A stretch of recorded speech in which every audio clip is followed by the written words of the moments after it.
खाली पिछले बिजली करी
আমার ভাতিজা মোহাম্মদ আব্দুর রশিদ এক মাস আগে একটি বগা পেয়েছে।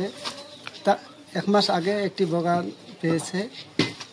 তা আশ্চর্যের বিষয়ে বগাটার 4টি পা। বিভিন্ন এলাকা থেকেই মানুষ আসে দেখার জন্য। এই 4টি পাওয়ালা বগা আমরা জীবনে দেখিনি। বগাটা কানি বগা। আবার বহু জায়গায় কিন্তু আমরা বেড়াচ্ছি বা বেড়াইছেন, কোনো কোথাও কানি বগা 4 পাও দেখিনি। কিন্তু এই 4 পাও বগা আমার ছেলে আব্দুর রশিদ এই 1 মাস হয় প্রায় ধরিদার। বহু জায়গার থেকে লোক আসছে, আসি দেখি যাওয়া নিয়েছে। ওটা পুষতেছে কিন্তু বগা আনছে, সেই বগাটা খাঁচায় অনেক দিন থেকে রাখা। ওই বগার 4টা পাও। আমার রকম অনেক মানুষ দেখতে এসছে। আমরা ছোট থেকে দেখতেছি একটা বগার 2টি পা, সে কানি বগা। কিন্তু এখন আমার বাড়ির পাশে আমার একটা চাচা, সে একটা বগা নিয়ে আসছে। সে বগাটা 4টি পাও, কিন্তু সেই বগাটাকে দেখতে আসছে অনেক দূর দূরান্ত থেকে লোক। কিন্তু অনেক। আমার নাম মোহাম্মদ আব্দুর রশিদ। আমি সিলভারে হাড়ি পাতিলের ব্যবসা করি। আমি এক গ্রামে হাড়ি পাতিল বেচতে গেছি। এক ডিগির পাশে দেখি একটি বগা ঢুলে লাগাইছে।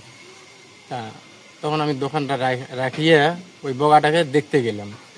দেখতে যা দেখি বগাটার 4টি পা দেখা যায়। তখন আমি ওই বগাটা তুলে নিলাম, তুলে নিয়ে আসলাম। আসার পরে দেখি তো বগাটা খুব অসুস্থ। তখন আমি ডাক্তারের কাছে নিয়ে যাই, ট্রিটমেন্ট করিয়ে বাড়ি নিয়ে আসলাম।